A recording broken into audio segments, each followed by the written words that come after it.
भारताचे नंदनवन असलेल्या काश्मीरमध्ये दहशतवाद्यांनी पर्यटकांवर हल्ला करून 26 जणांचा जीव घेतलाय। या घटनेमुळे देशात खळबळ उडाली आहे। 2019च्या पुलवामा हल्ल्यानंतरची ही मन पिळवटून टाकणारी घटना आहे।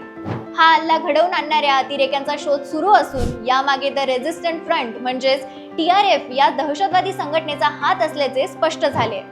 या संघटनेचा म्होरक्या सैफुल्ला खालिद उर्फ सैफुल्ला कसूरी हाच या हल्ल्याचा मास्टरमाइंड असल्याचं सांगितलं जात आहे।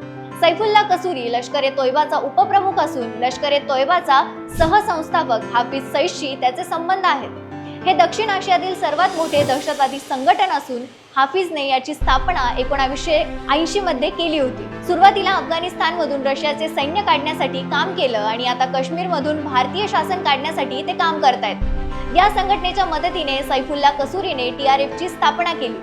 आतापर्यंत त्याने अनेकदा भारतीय सैन्यावर हल्ले केले। 2024 मध्ये या संघटनेकडून काश्मीरी पंडित, हिंदू आणि शीख लोकांना टार्गेट केलं होतं। 2019 मध्ये केंद्र सरकारने जम्मू काश्मीरचे विशेष दर्जा देणारे 370 कलम रद्द करण्याच्या निर्णयाचा त्याने विरोध केला होता। तेव्हापासून तो भारतावर वारंवार हल्ले करतोय। या संघटनेवर बंदी घालण्याचा मुद्दा भारताने जागतिक पातळीवर मांडला आहे।